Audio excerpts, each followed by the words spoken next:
Então, muito boa tarde a todos, elas e eles. Queria, em primeiro lugar, agradecer a vossa presença, saudar a presença da Sra. Ministra da Ciência, Tecnologia e Ensino Superior, também da Sra. Diretora da Agência Ciência Viva, e compete-me a mim dar o pontapé de saída, que darei muito brevemente, até porque esse é o espírito, é falarmos pouco e falarmos muitos. Há um livrinho muito interessante e que eu recomendo vivamente, de um grande físico português, que é ao mesmo tempo um grande gestor de ciência e um grande divulgador de ciência, chamado João Caraça, que define a ciência como ao mesmo tempo um sistema, um conjunto de instituições que produzem, transmitem, difundem conhecimento, e uma cultura, isto é, uma maneira de pensar, de proceder e de argumentar. Destas duas dimensões, sem as quais não há ciência, aqui o que está fundamentalmente em causa é a segunda, que é mais importante porque só há sistema na medida em que há cultura científica. E é isso que, como sempre dizia o saudoso José Mariano Gago, é nossa obrigação difundir o mais possível, tornando-a uma capilaridade que permeie toda a sociedade.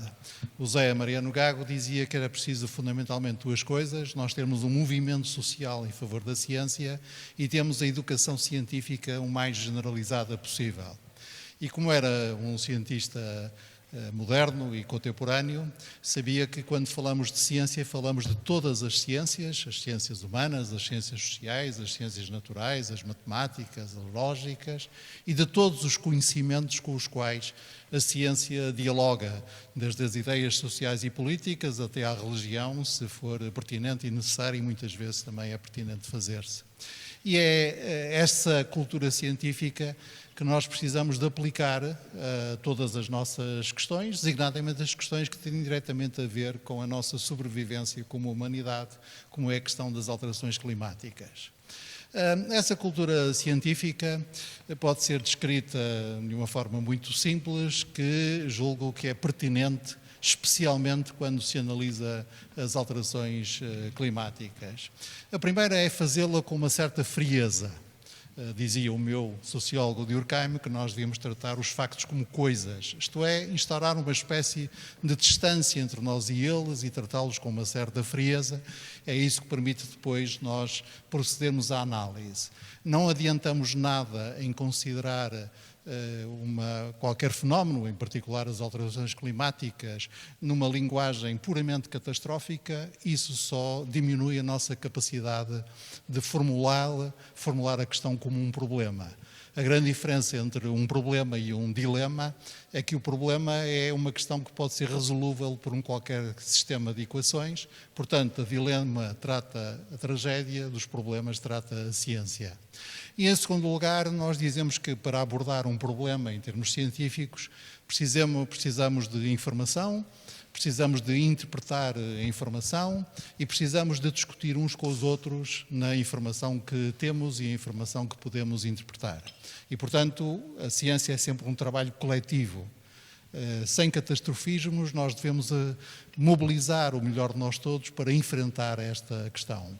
E depois, finalmente, e assim termino, é preciso pôr, quando se analisam questões que por vezes se dizem que são específicas das ciências sociais, pôr alguma matemática e alguma ciência natural no meio delas, e inversamente, quando se discutem questões como as questões das alterações climáticas, convém pôr os homens e as mulheres e os grupos sociais no meio delas. O grande desafio que nós temos, designadamente na União Europeia, em que temos uma visão muito clara sobre o que é preciso fazer para combater as alterações climáticas, é mobilizar os nossos cidadãos para perceber que há aí também uma obrigação, mas também uma enorme oportunidade de mudarmos a nossa economia, de mudarmos a nossa maneira de viver e de encontrarmos novos recursos e novas possibilidades para a nossa ação. E, portanto, sim, é preciso olhar com cuidado as alterações climáticas, percebendo que o grande responsável por elas, os grandes responsáveis por elas, são também os únicos que podem salvá-los. Somos nós. Muito obrigado.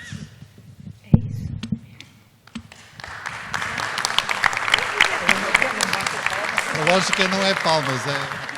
No café ninguém bate palmas. Exatamente. No café não há palmas. Muito boa tarde a todas e a todos. Queria desde já dar os parabéns por esta excelente iniciativa, que já vai na 20ª edição. Eu gostaria de dizer que é a primeira vez que estou aqui nestes encontros. Não foi necessário chegar até Ministra para estar aqui, mas acho que é extremamente importante nós todos, de diversas áreas, e estarmos, quer os cientistas, quer também a parte dos deputados, portanto, e a ação governativa, e desde já os meus parabéns, e vou só dar aqui alguns números relativamente àquilo que temos aqui em Portugal nesta área. Portanto, excelentíssimo Sr. Presidente da Assembleia da República, excelentíssimos Srs. Presidentes das Comissões Parlamentares de Educação e Ciência, de Ambiente e Energia e de Agricultura e Pescas, senhores deputados, restantes convidados. Começo por agradecer o amável e honroso convite para estar neste café de ciência no Parlamento, que já vai, como disse anteriormente, na 20ª edição desde 2005. Queria agradecer em particular à Comissão Parlamentar de Educação e Ciência e à Ciência Viva por promoverem este debate entre investigadores, membros da Assembleia da República, de forma a promover o diálogo e de criar a oportunidade de fazermos networking entre as 3 áreas governativas participantes, fortalecendo assim as ligações entre a decisão política e o conhecimento científico. Sabemos bem que as alterações climáticas estão a aumentar a degradação do ambiente, como por exemplo a erosão dos solos ou a acidificação dos oceanos, o que por sua vez afeta as infraestruturas com um impacto na vida de todos nós. O melhor aproveitamento dos solos pode ajudar a combater as alterações climáticas, mas tem de ser complementado com outras ações. Tal como o tema deste Café Ciência, o carteiro não toca 2 vezes, que é uma realidade do que vivemos, ainda há pouco tempo a Organização das Nações Unidas alertou para o aumento alarmante de plásticos na agricultura que contaminam os solos, podendo ameaçar a segurança alimentar e ter impacto na nossa saúde. A constatação é de um relatório do Programa da ONU para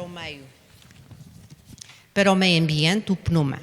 O estudo sublinha ainda que o sistema de produção alimentar é responsável por entre 1/5 a 1/3 de todas as emissões dos gases com efeito de estufa. É urgente desencorajar o uso de plásticos na agricultura, tal como acontece na União Europeia e foi dito desde o início deste ano. Simultaneamente, as alterações climáticas afetam a segurança alimentar, provocando a escassez de colheitas de produtos como o trigo ou o milho. No futuro, a estabilidade das nossas fontes de comida vai diminuir, enquanto a magnitude e a frequência dos eventos meteorológicos extremos vão aumentar. A nossa missão não podia, pois, ser mais relevante. Nós, Governo, e a par com os agentes intervenientes, temos de promover e aumentar a eficiência e o impacto das infraestruturas científicas e tecnológicas, maximizando sinergias com as estruturas do ecossistema de inovação, institutos politécnicos, universidades, laboratórios colaborativos, centros de competências, laboratórios do Estado, empresas com atividade de I+D.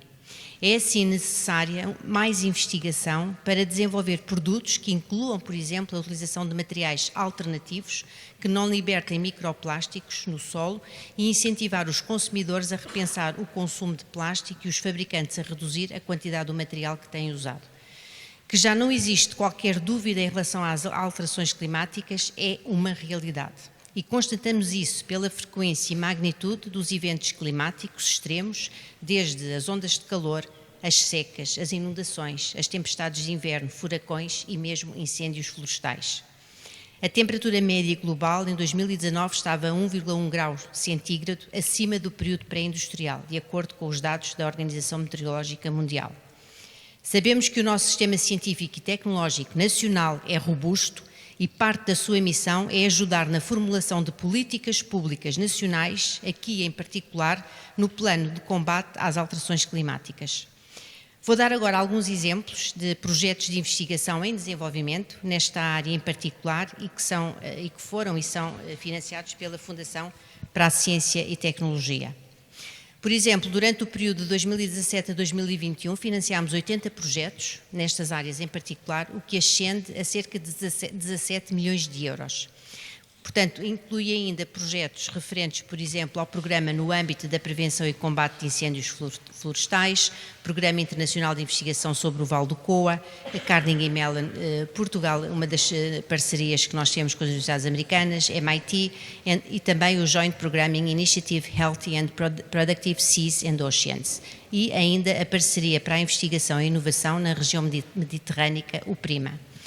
Contribuindo para o Objetivo de Desenvolvimento Sustentável número 13, sobre a ação climática, assumido na Convenção Quadro das Nações Unidas, estão a ser financiados neste momento 118 planos de trabalho no âmbito dos contratos de trabalho ao abrigo do emprego científico. Estão a ser financiadas atualmente 114 bolsas, 109 bolsas de doutoramento e pós-doutoramento em temas relacionados com as alterações climáticas. Trabalham nestas áreas 6 unidades de investigação e desenvolvimento e 4 laboratórios associados, exatamente nesta área em particular da ação climática.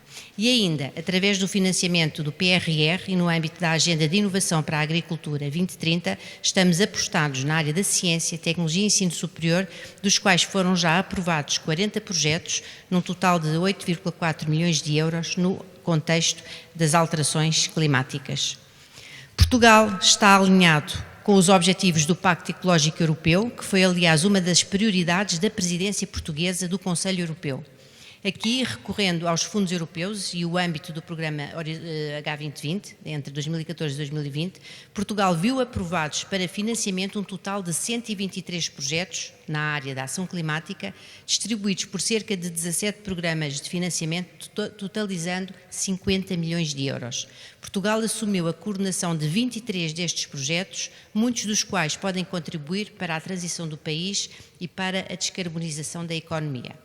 Precisamos, pois, de unir esforços em criar medidas e alternativas energéticas para fazermos face ao impacto das alterações climáticas no planeta, através do reforço da ciência, as redes europeias e internacionais de investigação científica, de forma a contribuir e garantir para a concretização de uma transição energética inclusiva e sustentável, convergindo com as principais prioridades da Comissão Europeia e do Pacto Ecológico Europeu. Muito obrigada.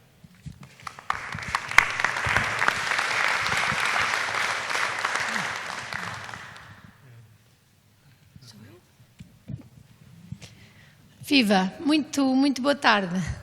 Estava eu aqui com o dilema de cumprimentar um a um e nomear os presentes na mesa quando o Sr. Presidente da Assembleia da República me libertou. Obrigada.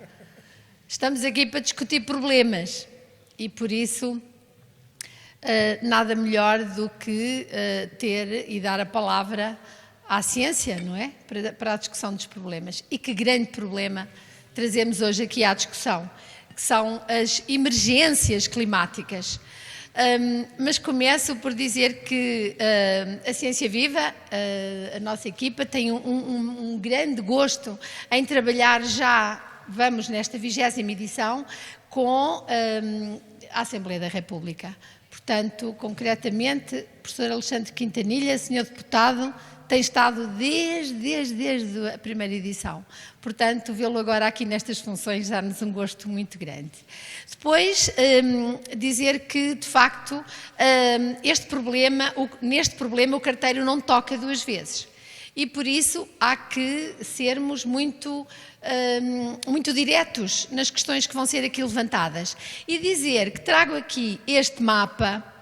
Não, o Sr. Deputado Alexandre Quintanilha não nos autorizou a trazer slides, porque ninguém pode usar slides aqui, isto para que conversemos mais, falemos mais e sejamos mais dinâmicos. Então eu trouxe um mapa, este cartaz não é desperdício, porque vai ficar lá na minha sala, portanto, e vai correr sala em sala lá no Pavilhão do Conhecimento, porque representa o trabalho de redes que a Ciência Viva faz em todo o país, desde as escolas, desde clubes Ciência Viva na escola, desde centros Ciência Viva, até às quintas Ciência Viva. E esse é o ponto que nos interessa aqui, neste contexto.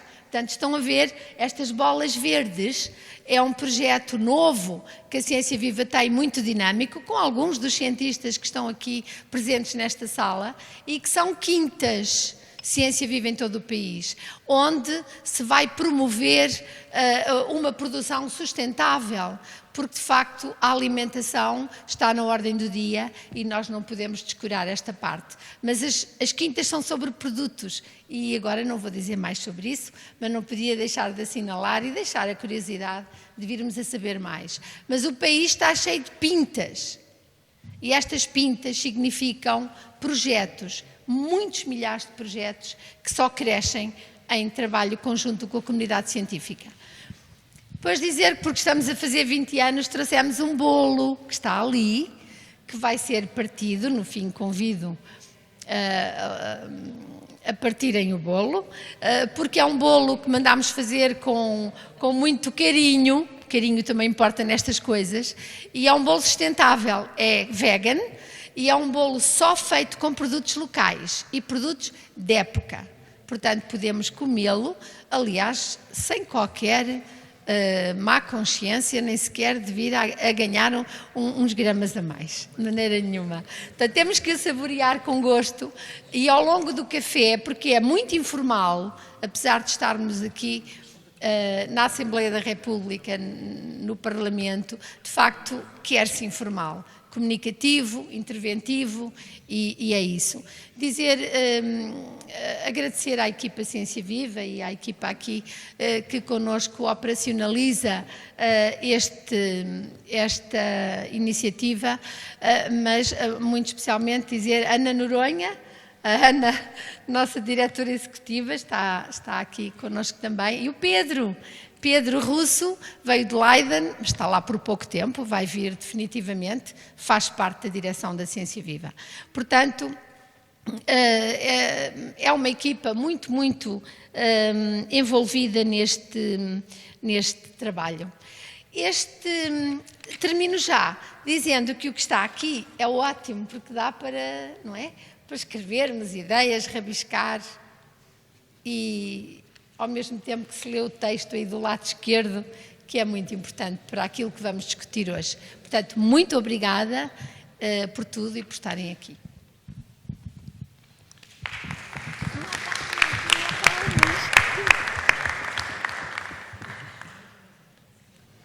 Muito boa tarde a todos, é um gosto enorme podermos estar aqui neste Café Consciência. É o primeiro Café Consciência que eu participo aqui na Assembleia da República e, estando nestas funções, queria trazer a comissão a que presido, a da Ambiente e Energia, porque os cientistas fazem falta nesta comissão.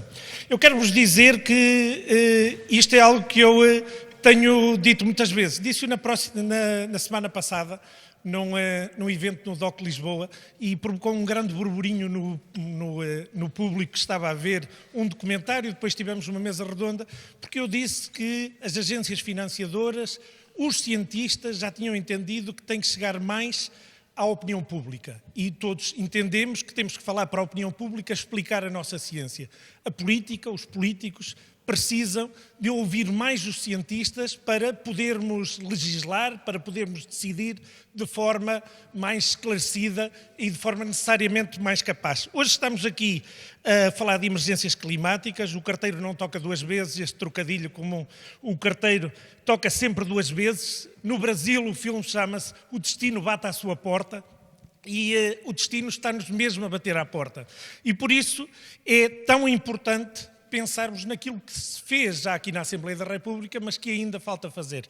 O Alexandre Quintanilha e um conjunto de outros deputados trabalharam muito ativamente na Lei de Base de Clima, que foi depois aprovada aqui na Assembleia da República, e diz na Lei de Base de Clima que se integram, na concepção de segurança climática, a segurança energética, a segurança sanitária, mas também a segurança alimentar e nutricional. É importante que as pessoas entendam verdadeiramente o que isto significa e que todos os decisores, independentemente de estarem na Assembleia da República, no Governo, e aqui faço um apelo aos cientistas, mas também nas vossas Assembleias Municipais, também nas Câmaras Municipais, em todos os níveis de decisão, possam ter a ajuda de quem produz ciência, de quem produz conhecimento e que possa ser coadjuvado nesse trabalho. Porque Aqui, por exemplo, na comissão a que presido, não vêm muitos cientistas, não pedem muito para vir aqui, e em abono da verdade tenho que dizer que, por exemplo, o Centro de Informação de Biotecnologia, que lidera o professor Jorge Canhoto, ainda na semana passada esteve aqui connosco a dizer o que é que fazem, como nos podem ajudar, e eu tive a sorte de ter o professor Jorge Canhoto como meu professor no final dos 90 de introdução à biotecnologia vegetal, e foi muito importante sermos elucidados relativamente a um conjunto de questões. E isso porque é que é importante? Porque nós, como opinião pública, temos que entender verdadeiramente porque é que, quando todos dizemos que a subida de 1 grau ou 2 graus na temperatura média tem consequências. Tem consequências em coisas tão simples como a agricultura, a pesca, mas nas suas vidas, nos problemas alergológicos, nos problemas respiratórios, nos problemas oncológicos, porque se as pessoas e todos nós não entendermos que as consequências são imediatas e acontecem numa linha temporal relativamente curta, ninguém vai reagir verdadeiramente e ninguém vai fazer verdadeiramente nada para mudar e para termos um ponto de inflexão no curso das coisas. Por isso, é muito importante estarmos aqui hoje e é importante também que os cientistas possam estar aqui connosco.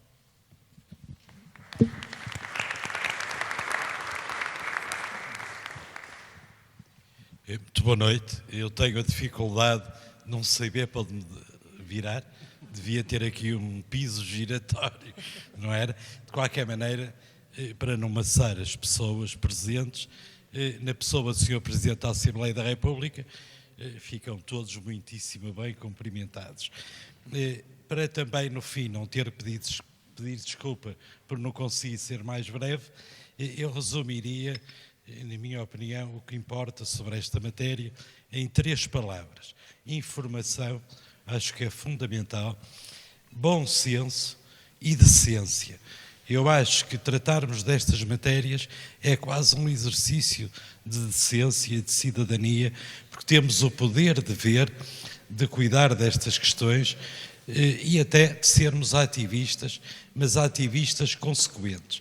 Ter o cuidado de não se verificar um efeito de boomerang que pode acontecer quando, às vezes, com o excesso de zelo na defesa daquilo em que acreditamos, podemos provocar um efeito inverso, contrário ao pretendido.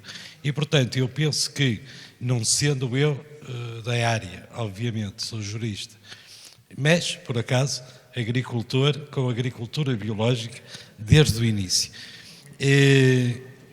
Penso que estas 3 palavras resumem aquilo que a nós políticos nos deve nortear como sendo essenciais: a informação, a decência e o bom senso. Muito obrigado e desculpa não ter demorado menos.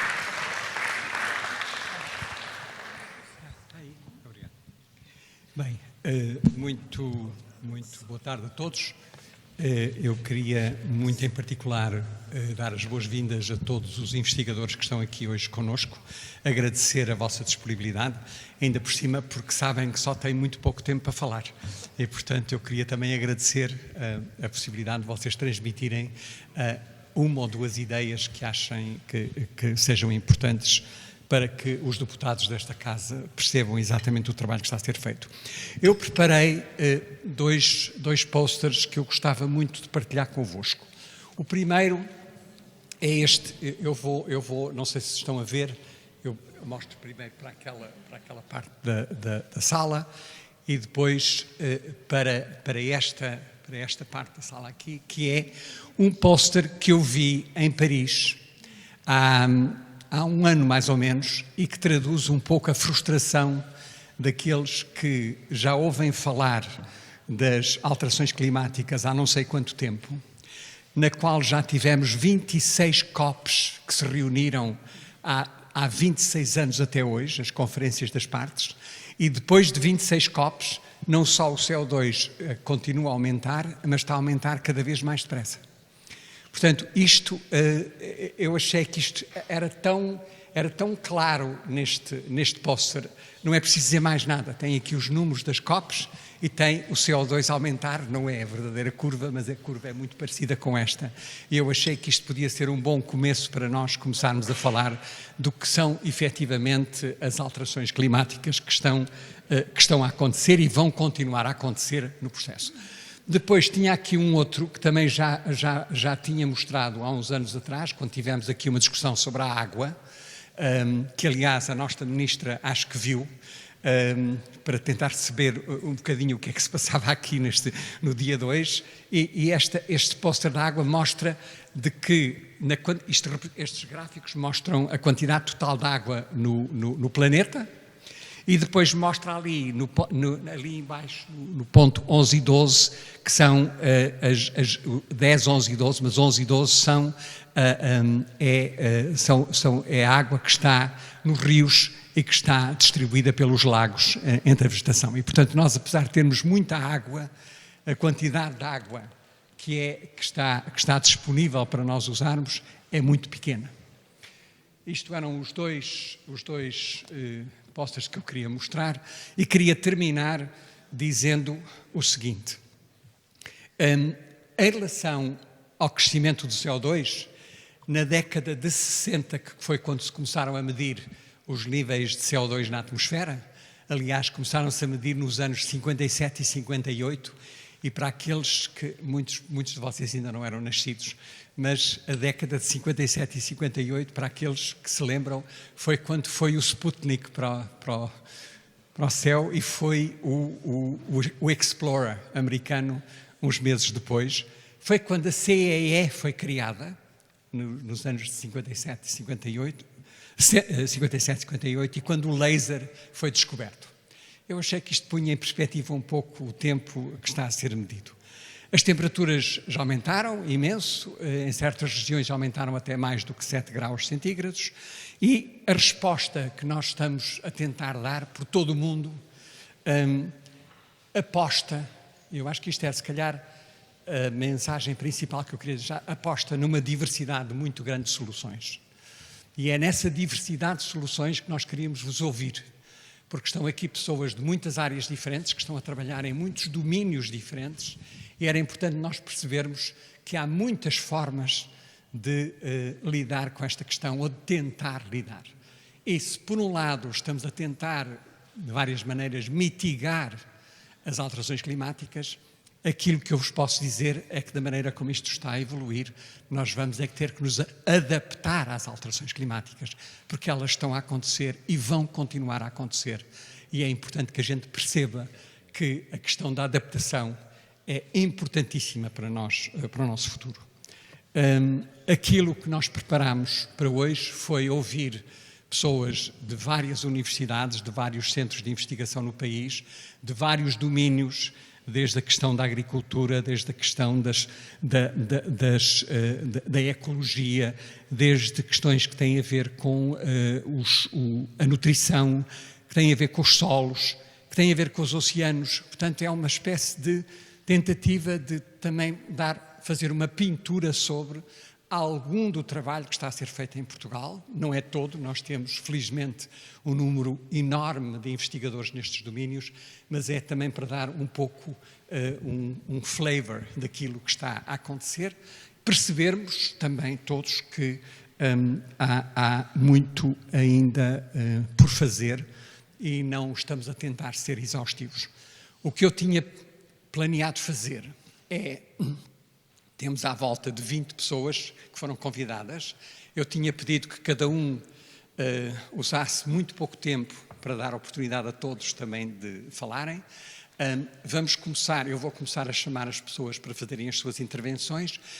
Os senhores deputados que estão aqui presentes, e estão muitos, estão várias mesas com deputados presentes aqui, a quem eu agradeço também muito a vossa presença. Obviamente que podem, em qualquer altura, fazer a pergunta que entenderem. Se quiserem algum esclarecimento adicional, estão perfeitamente encorajados a fazê-lo. A ideia é terminarmos esta sessão às 8 horas.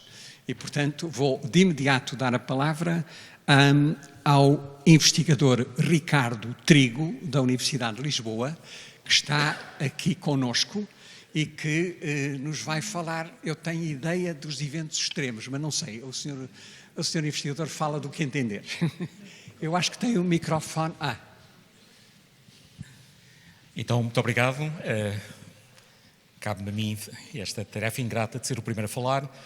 De qualquer das formas, a minha área, eu sou o Ricardo Trigo, Faculdade de Ciências, trabalho há 30 anos em alterações climáticas e eventos extremos, portanto trabalho muito com secas, ondas de calor e incêndios florestais, que são particularmente relevantes no contexto dos países localizados na bacia mediterrânica e, pegando nas palavras do Presidente da Assembleia da República, que devemos trabalhar com os factos e interpretar os factos, as notícias que eu tenho para trazer para aqueles, e eventualmente os deputados não estão tão habituados a trabalhar com alterações climáticas, é que, de facto, nós estamos a viver um período extremamente grave em algum destes extremos, nomeadamente das ondas de calor. Para terem uma ideia, na atualidade, portanto, não estou a falar daqui a 2 décadas, 5 décadas ou final do século XXI, estou a falar na atualidade, 60% a 70% das ondas de calor à escala mundial, incluindo a bacia mediterrânica, já ocorrem por ação das alterações climáticas antropogénicas. E estou a falar das ondas de calor menos intensas. Quanto mais intenso é o fenómeno extremo, maior é a participação das alterações climáticas. E, portanto, quando falamos nas ondas de calor, como em Lisboa, em 2018, com 44 graus, que foi a temperatura mais elevada em 150 anos, ou em França, com 46, ou agora em Londres, com 40, ou no Canadá, o ano passado, com 49,5, garanto-vos que a probabilidade desses eventos ocorrerem fora do contexto das alterações climáticas é praticamente nulo. Não é nulo, mas é muito, muito, muito baixo. E o problema é que estes extremos eventos associados ao calor intenso vêm a reboque do aumento da aridez. Portanto, não são interpretados de forma separada. Até há cerca de 15, 20 anos, nós estudávamos secas, ondas de calor de forma separada. Mas, atualmente, sabemos que a probabilidade das ondas de calor ocorrerem de forma muito intensa no verão aumenta de forma bastante pronunciada na sequência das secas que estão a afetar cada vez mais as nossas áreas. Em grande medida, não só porque está a chover um pouco menos, mas o fator da temperatura média estar-se a elevar e de haver cada vez mais ondas de calor, e, portanto, temos aqui uma pescadinha de rabo na boca, potencia a evapotranspiração e aumenta a probabilidade de secas. Portanto, temos o calor intenso que aumenta a probabilidade de seca e, por sua vez, as secas no final da primavera potenciam a ocorrência de ondas de calor que favorecem os incêndios florestais. Infelizmente, nós já estamos no meio dessa situação e, mesmo na melhor das hipóteses, no contexto dos Acordos de Paris, com 1,5 grau, é bastante pior do que a situação muito má que já temos na atualidade. E pronto, era a minha... Muito obrigado, Ricardo. Eu passaria agora a palavra à Teresa Rodrigues. Eu, se calhar, batíamos as palmas no fim, depois de todas as intervenções. Teresa, que trabalha mais na área do mar, acho eu, não é? Eu sou a Teresa, muito obrigada. Do IPMA. Do IPMA, exato. Teresa Rodrigues, sou investigadora do IPMA na área do paleoclima e da paleoceanografia. E, se me permitem, veio um bocadinho a calhar na sequência da intervenção do Ricardo, porque eu quero-vos deixar aqui também uma visão da importância que é olharmos para os registros geológicos e para as alterações climáticas do passado. Porque se realmente é importante esta emergência climática, quando nós temos uma perspectiva geológica das variações climáticas, nós percebemos claramente as variações naturais do clima, quais são os forçadores que naturalmente estão a alterar o sistema climático e temos a vantagem de perceber ou evidenciar o impacto da ação humana e da atividade humana no próprio sistema. Portanto, a importância, e eu acho que não é muito ainda conhecido e tido em consideração, a importância de nós olharmos para os registros passados e para nós percebermos como é que o clima variou no passado, porque estes eventos extremos aconteceram, se calhar, a uma escala completamente diferente daquilo que nós estamos a viver hoje, mas que eles aconteceram, e é importante nós olharmos para os registros geológicos e para a variação do clima no passado, para nós percebermos e para informarmos do futuro e percebermos como é que o clima vai evoluir no futuro. Portanto, no fundo, a minha mensagem é essencialmente essa, que se nós hoje olharmos para as condições atuais que nós temos em termos de temperatura e de dióxido de carbono, nós temos que olhar cerca de 2,5 milhões de anos atrás, Ou seja, são condições em que em que a temperatura e o CO2 estariam similar àquilo que nós temos a viver hoje, mas que nós não estávamos lá, portanto nós não tínhamos essa pressão e de certeza que não queríamos viver num continente com as condições em que estavam na altura. E se nós continuarmos a aumentar estas emissões, o que é que vai acontecer? Nós vamos ter que ir muito mais atrás no tempo e pensar há 65 milhões de anos, por exemplo, onde as concentrações de CO2 chegaram a atingir os 2000 ppm, e que aconteceu eventos drásticos como a redução do carbonato dos oceanos e uma massiva acidificação de todos os oceanos. Portanto, isto são eventos extremos que aconteceram, como é óbvio, a uma escala muito mais lenta e que nós temos a certeza hoje é que nós estamos a acelerar este processo. Nós estamos a contribuir, portanto, as alterações climáticas existem, nós estamos a contribuir para que estes processos naturais sejam claramente ampliados e que o efeito seja muito mais drástico. Cabe-nos agora a nós também decidir se queremos continuar a emitir estes gases com efeito de estufa, exatamente na sequência do que apresentou, e cabe-nos também decidir se realmente qual é o planeta onde nós queremos viver, se é há 65 milhões de anos atrás ou se é realmente aquilo que nós queremos construir para o futuro. Para terminar, gostaria também de realçar aqui a importância dos estudos paleoclimáticos e neste momento está a acontecer uma campanha oceanográfica no Programa Internacional de Exploração do Fundo dos Oceanos, aqui bem perto da nossa margem, a cerca de 150 km de Sines, onde estas sondagens vão permitir fazer a reconstrução do clima, esperamos nós, até cerca dos 5 milhões de anos atrás. Portanto, eu acho que é importante nós olharmos para todo este puzzle e não pensar, e permitam uma analogia, não olhar para é como se estivéssemos a olhar para um jogo e olharmos só para os últimos segundos do jogo. Portanto, nós precisamos de ver o cenário completo para nós podermos inferir sobre o futuro. Muito obrigada. Muito obrigado, Teresa. Eu passaria agora para a área da agricultura e da agropecuária e pedia ao bem-vindo Maçãs, que está aqui conosco, do Instituto Nacional de Investigação Agrária e Veterinária, para a sua intervenção. Muito obrigado, Sr. Presidente. Muito obrigado. Eu acho que nós estamos aqui a abordar um tema muitíssimo sensível, muito importante e que penso que todos já têm, toda a sociedade tomou consciência disso. Agora, não posso desligá-lo, como não podia deixar de ser, da agricultura, da produção de alimentos. E, portanto, nós teremos aqui, eu não queria, se calhar um dilema entre a produção de alimentos e as alterações climáticas. Vamos encarar isto como um problema e no nosso Instituto, eu sou do Instituto Nacional de Investigação Agrária e Veterinária, da Estação Nacional de Melhoramento de Plantas, de Elvas, que se tem dedicado nos últimos 80 anos ao melhoramento genético das culturas agrícolas. E, portanto, esse melhoramento genético é, no fundo, enquadrador de toda a problemática. Nós, para selecionarmos melhores plantas, temos que conhecer o ambiente, temos que conhecer a finalidade a que se destinam e isso, de facto, leva-nos a enquadrar de uma forma integrada e holística toda a problemática da produção de alimentos, visando, de facto, aqui também, num contexto de alterações climáticas. E no sentido de encontrar as soluções, fatores que possamos introduzir nesta equação que se torne resolúvel, que não seja uma equação sem solução.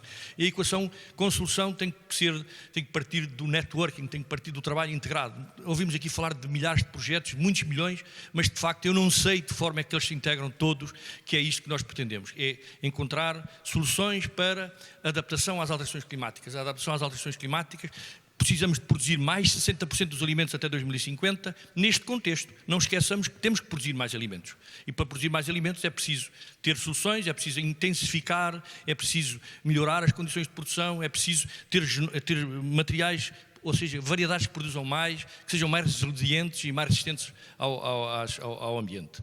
Por isso nós estamos a desenvolver muitos trabalhos, nomeadamente trabalhos com outras entidades, nomeadamente do estrangeiro, franceses, que vieram ter connosco, porque querem antecipar aquilo que irão viver daqui a 20 ou 30 anos, que é aquilo que nós já temos. E estamos a desenvolver programas de melhoramento genético em shuttle breeding, fazendo aqui e fazendo lá, no sentido de encontrar as melhores variedades para os dois ambientes.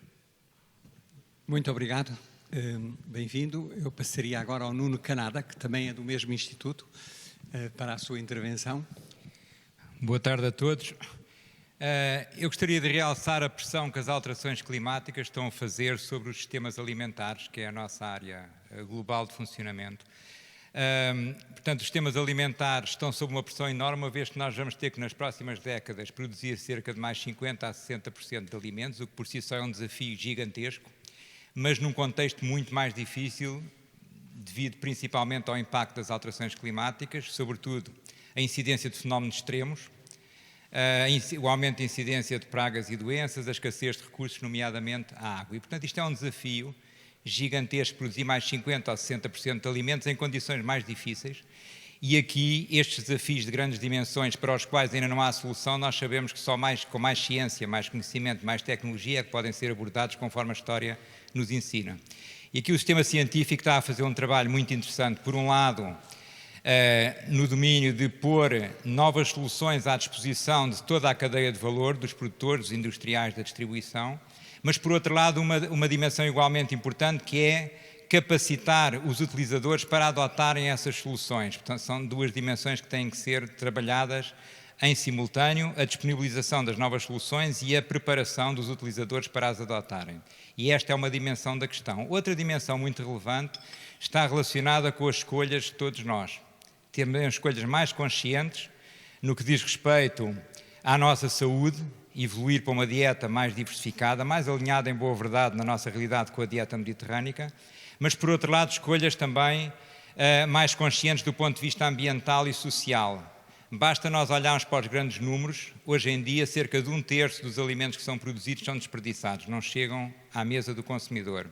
Muitos dos alimentos que nós consumimos dão a volta ao mundo até chegarem ao nosso prato com uma pegada ambiental gigantesca, quando nós podíamos consumir produtos da época, produtos de proximidade, e portanto esta evolução para cadeias mais curtas é muito importante do ponto de vista da mitigação das alterações climáticas, de baixar a pegada ambiental, mas também do ponto de vista da gestão equilibrada do nosso território, de promover a fixação de pessoas nos meios rurais, havendo mais agricultores nos meios rurais, os meios rurais estão cuidados, sequestram mais carbono, há menos incêndios e, portanto, no fundo, do ponto de vista global, para diminuir a pressão sobre os sistemas alimentares, nós vamos ter a dimensão da ciência a pôr no mercado novas soluções e a capacitar os utilizadores para as adotarem, mas, por outro lado, a questão da comunicação e de mudar hábitos alimentares para diminuir esta pressão sobre os sistemas alimentares.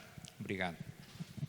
Muito obrigado, Nuno. Eu passaria agora a palavra ao Carlos Manuel Faísca, da Universidade de Coimbra, que está aqui.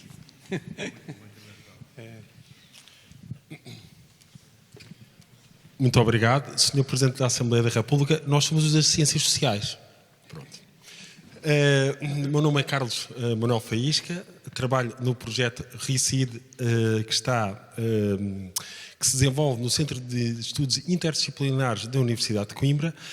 Estamos aqui em representação, e falo no plural, porque tenho aqui a minha querida colega e amiga Carol Del Mazo, e queria também perder só 10 segundos para cumprimentar os deputados do meu distrito que aqui estão, e em particular o Eduardo Alves, que é muito meu amigo e é muito bom rapaz, espero que o tratem bem.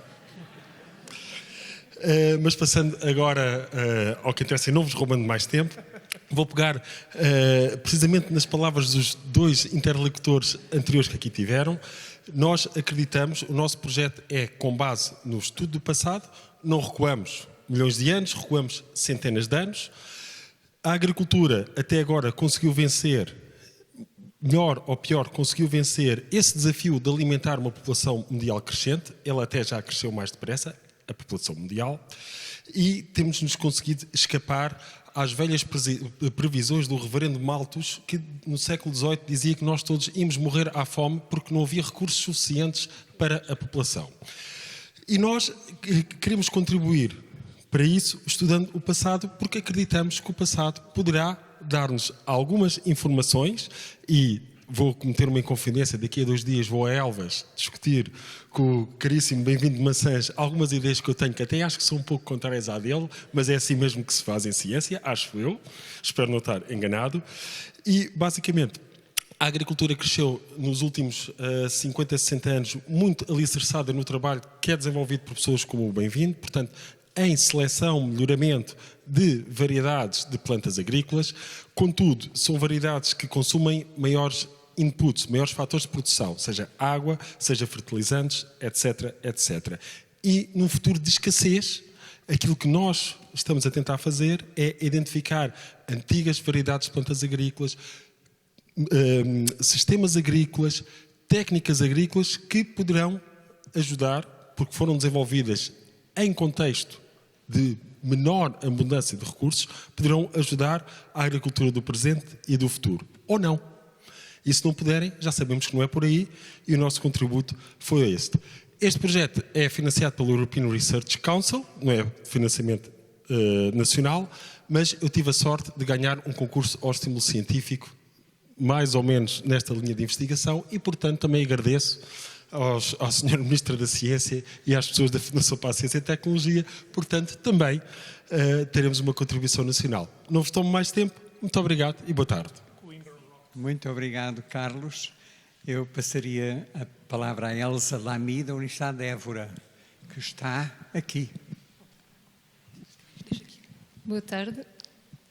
Elsa Lamy, da Universidade de Évora, pois eu do MED, do Instituto Mediterrâneo para a Agricultura, Ambiente e Desenvolvimento, e faço este enquadramento porque o meu contributo aqui relativamente à questão das alterações climáticas tem mais a ver com aquilo que estudo, que é as determinantes do consumo, das escolhas alimentares e, fundamentalmente, tentar perceber um bocadinho o porquê de nós estarmos a fugir tanto à dieta mediterrânica, que é aquela que eventualmente na nossa realidade pode estar mais próximo, ou pelo menos eu acredito nisso, daquilo que é a tal dieta planetária que em 2019 nos foi trazida por um grupo de peritos da Eat Lancet, que falou de uma dieta ajustada às necessidades nutricionais e às necessidades de sustentabilidade do planeta. E só dar aqui, muito brevemente, se calhar porque nós pensamos que nós até seguimos a dieta mediterrânica, que nós até somos um povo que tem uma dieta não muito má relativamente a outras populações da Europa, mas quando nós olhamos para os resultados de Portugal e até mais aqui da equipa do meu colega Duarte, do Porto, mas também algumas coisas que nós fizemos no Alentejo, nós vemos que estamos com uma adesão à dieta mediterrânica, com uma forte adesão muito baixa. Nós estamos na ordem dos 25% mais ou menos, segundo dados de 2020 da DGS, e um estudo que nós fizemos numa região do Alentejo mostra-nos que numa região de características mais rurais, onde era expectável eventualmente até termos uns níveis de adesão mais elevados, é ao contrário, estamos na ordem dos 20%.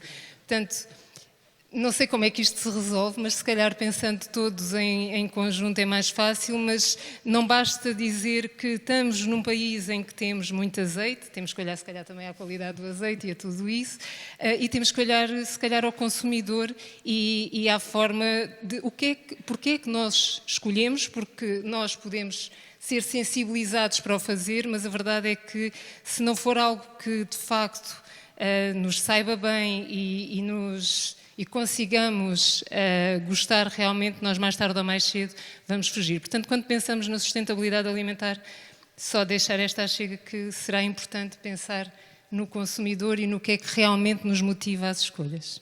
Muito obrigado. E agradecer a oportunidade. Muito obrigado. Elsa, eu passaria a palavra à Anabela Raimundo, do Instituto Superior de Agronomia. Boa tarde. Portanto, eu venho do Instituto Superior de Agronomia, do LIF, e a nossa área de trabalho, portanto, no grupo 3, Food and Feed, está essencialmente relacionada com o desenvolvimento de novos produtos alimentares. E eu penso que isto se encaixa aqui de uma forma muito evidente e até na sequência do que foi dito, e gostava de realçar realmente o seguinte: os números estão aí nesses papéis que nós temos na mesa e foram enaltecidos pela Sra. Ministra, no sentido de que a produção alimentar é um grande responsável por esta questão das alterações climáticas, mas também, obviamente, sofre com ela, não é? Portanto, nós temos aqui, é uma relação complexa, porque, por outro lado, fruto das alterações climáticas, nós vamos ter aqui uma variação enorme daquilo que vão ser os recursos que estão disponíveis para nós podermos fazer a nossa alimentação no futuro. Isso não há volta a dar, já é uma realidade, como dizia há pouco o Ricardo, aqui também já é uma realidade. Nós temos escassez de terra arável, como já foi dito, temos uma alteração brutal da biodiversidade, portanto existem, enfim, como sabemos, escassez também a esse nível. Temos o problema da água, que não deixa de ser menos importante quando falamos de produção alimentar. Enfim, já não bastava isto tudo, já era uma equação difícil. Temos a questão, enfim, do problema sociopolítico que estamos a viver, não é? Da guerra na Ucrânia e do problema energético, que nos vem causar uma pressão muito maior naquilo que é a indústria alimentar. Eu vou tentar focar-me um bocadinho mais na indústria alimentar, dizendo o quê? Que é urgente encontrarmos alternativas alimentares que possam, de facto, ser realidade e que nós as possamos adotar e fazer com isso que haja uma dieta efetivamente mais saudável, mas também sustentável. E eu queria dar só assim uma ideia do trabalho que está a ser desenvolvido na busca dessas alternativas. Podíamos falar aqui de muita coisa, desde a valorização de subprodutos, porque a indústria alimentar, para além deste mal da fita de gerar imenso CO2, também gera muitos subprodutos. Eles têm que ser incorporados novamente na cadeia, portanto a circularidade tem que ser uma realidade. Mas há aqui um aspecto que é muito importante. Nós temos mesmo que encontrar outras fontes de alimento. Eu trabalho há mais de 20 anos com microalgas. Eu vou dar o exemplo das microalgas, poderia falar dos insetos, de fontes marinhas pouco exploradas, de macroalgas. Vou focar só um bocadinho nas microalgas. Só para ilustrar, um bocadinho muito pequenino, só para ilustrar o seguinte: as microalgas são dos seres que nós temos à face da Terra com maior capacidade de converter o CO2 em oxigênio. Elas são um elemento fundamental, talvez por serem muito pequeninas, não lhes temos dado a devida importância, e nós, Portugal, estamos na linha da frente a nível europeu como produtores de microalgas, e quando eu digo isto não estou a falar só de quantidade, mas estou a falar da eficiência dos processos produtivos e da qualidade de biomassa que temos. E há um trabalho que nós temos feito muito importante, que é com as empresas. Não adianta fazermos muitos desenvolvimentos, produtos lindíssimos, ficarem fechados no laboratório. É importantíssimo levá-lo para as empresas. E eu queria salientar também a reorganização que foi feita em termos de fontes de financiamento, que obriga, empurra, a que os projetos sejam feitos realmente de uma forma colaborativa, desde os laboratórios colaborativos, e agora o PRR traz-nos aqui uma mensagem de esperança. E era essa mensagem que eu queria deixar, que nós temos um trabalho para fazer com as empresas para acrescentar valor efetivo ao nosso país, mas também dizer só uma coisa: falta aqui um elo muito importante, que é a educação. Ninguém muda os hábitos alimentares se não houver educação alimentar, e isso começa nas crianças, e daí a importância do programa Ciência Viva, que eu acho que tem que ser muito, muito enaltecida, porque tem sido um veículo também que nós temos usado para chegar às crianças. Muito obrigada. Muito obrigado, Anabela. Eu passaria agora a palavra ao Luís Golão, que está aqui connosco, que vem também do Instituto Superior de Agronomia. Muito obrigado, muito boa tarde. Venho também do Instituto Superior de Agronomia. Os meus interesses são, sobretudo, segurança alimentar e política alimentar, e gostaria de usar estes meus máximo de 3 minutos para sublinhar aqui talvez dois pontos. Nós, quando falamos do impacto das alterações climáticas na agricultura e da agricultura nas alterações climáticas, temos estado muito enviesados para a emissão de gases de efeito de estufa. A agricultura, de facto, contribui com cerca de 25% de efeito direto na emissão de gases de efeito de estufa, mas a atividade de produção de alimentos tem também outros impactos no ambiente e que se relacionam com alterações climáticas, e não só, como seja a ocupação de terras. A água potável consome 70% da água potável, é responsável por cerca de 80% da eutrofização e tem um impacto na biodiversidade, sobretudo de mamíferos, acima dos 90%. E sabemos que se para o aspecto ou a dimensão do impacto das emissões de gases com efeito de estufa, muitas das soluções, ou grande parte da solução, resulta de mudanças de dietas e mudanças de comportamento, para o restante impacto no ambiente e no clima resulta sobretudo de melhorias na tecnologia, no conhecimento, na ciência e na redução do desperdício alimentar. E com isto gostaria de deixar também aqui uma ideia que considero relevante, que tem a ver também com as palavras do Sr. Presidente da Assembleia da República, a necessidade de compreendermos e de reconhecermos o papel da sociedade e da economia. Se estamos enviesados para a emissão de gases de efeito de estufa quando pensamos em alterações climáticas, estamos também enviesados para a dimensão ambiental quando falamos de sustentabilidade. E para conseguirmos, ligando ao que disse há pouco, da necessidade de ter nova tecnologia, mas também mudança de comportamentos para fazer face a estas duas linhas, a estas duas diretrizes que precisam de ser abordadas em conjunto, precisamos de compreender como é que as políticas impactam a economia dos agricultores, o rendimento dos agricultores, mas também, sobretudo, e agora uma palavra ali também para o meu colega da Sociologia e da História, a questão da cultura agrícola, cultura no sentido de culture e não crop, neste caso. O que é que impede a adoção da tecnologia, o que é que impede a mudança? Porque é que os agricultores, mesmo quando lhes estão mostradas soluções, têm muita relutância em mudar? E para isto a Academia precisa de quantificar, reportar e monitorizar, precisa de dados, precisa de informação para que consiga perceber contextualmente qual é que é o impacto da sua atividade. Não sabemos o que é mais sustentável sempre. Muitas vezes o local, o global, depende muito do contexto, e para percebermos o que é melhor em cada momento, precisamos de dados para fazer avaliação integrada de sustentabilidade. E esses dados são urgentes e são muito necessários para termos então extensionistas, gente que apoia os nossos agricultores nessa adoção de novas soluções que a ciência nos oferece, e também innovation brokers, alguém que permita que haja inovação e no fundo, que haja uma adoção daquilo que a Academia e que a ciência pode produzir. E fica então por aqui. Muito obrigado. Luís. Eu passava agora a palavra ao Pedro Fevereiro.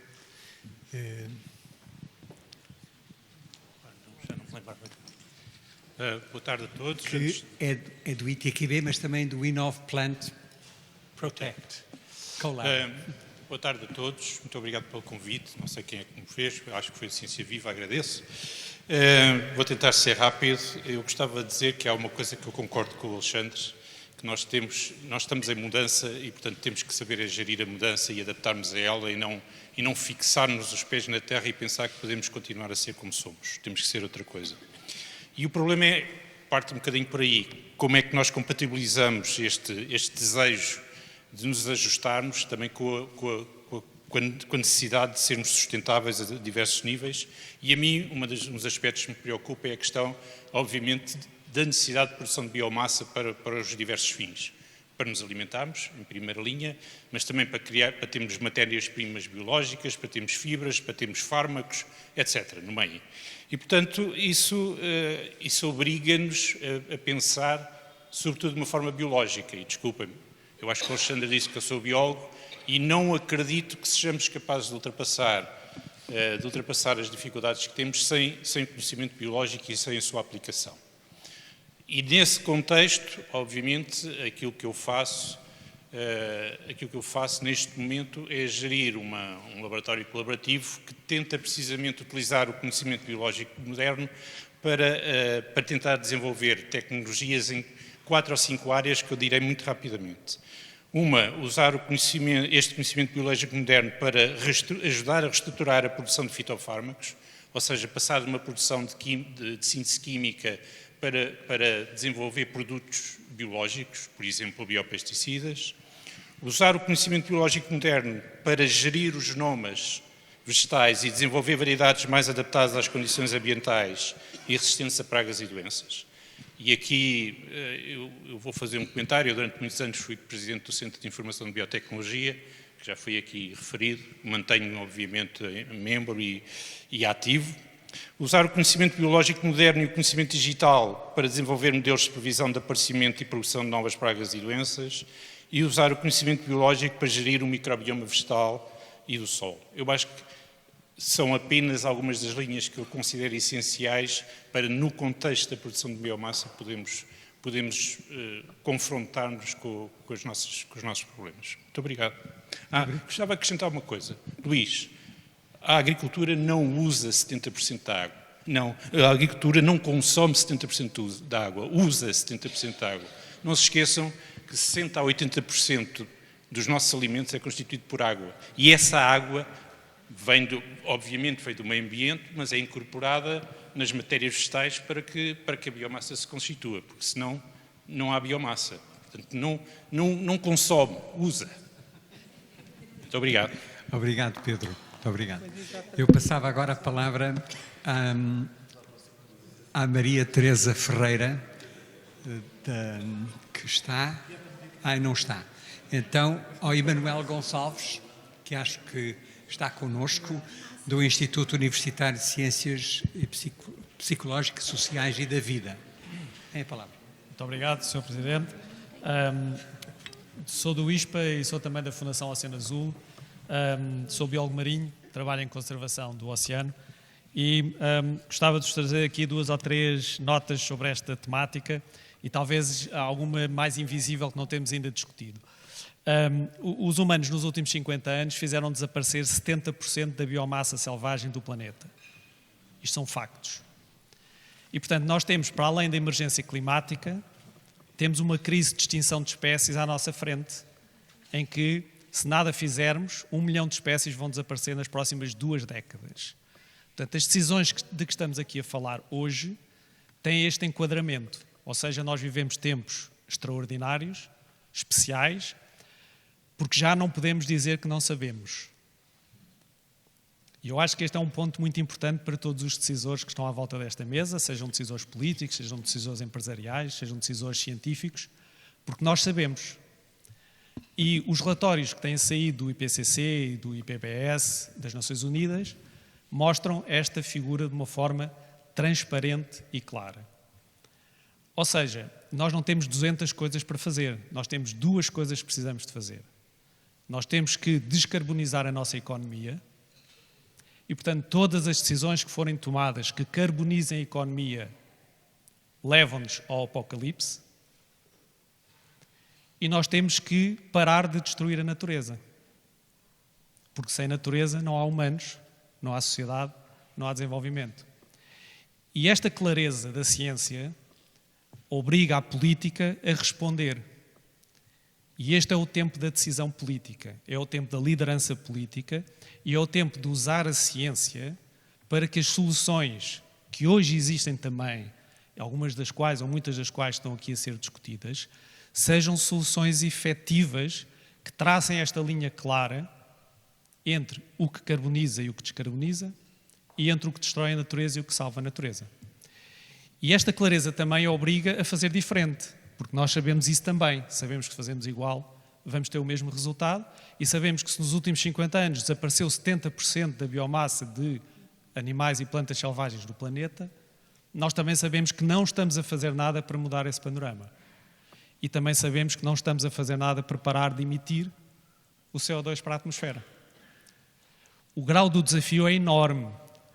Nós, para conseguirmos inverter a emergência climática, temos que diminuir as emissões ao nível que diminuímos em 2020 durante a pandemia, quando parámos o planeta, quando parámos a economia, quando ficámos todos em casa. Este é o nível do desafio que temos à nossa frente.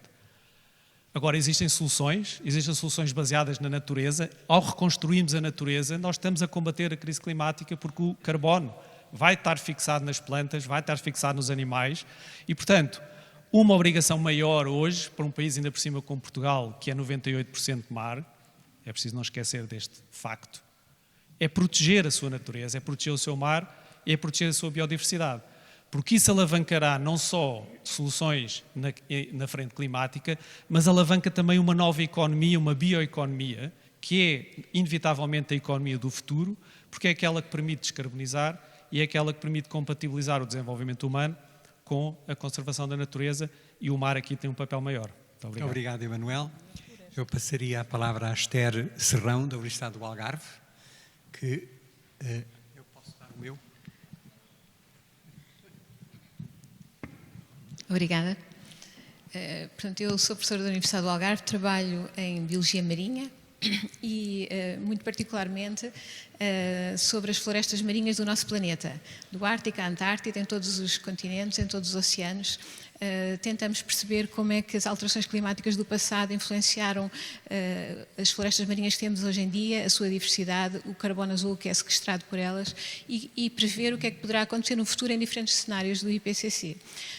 E uma das conclusões que é importante salientar é que, portanto, nós temos dois objetivos principais na atualidade em relação às alterações climáticas. Um é impedir que elas continuem à mesma taxa e outro é o que é que podemos fazer para, enfim, nos adaptarmos às que têm que acontecer e que já não conseguimos mudar.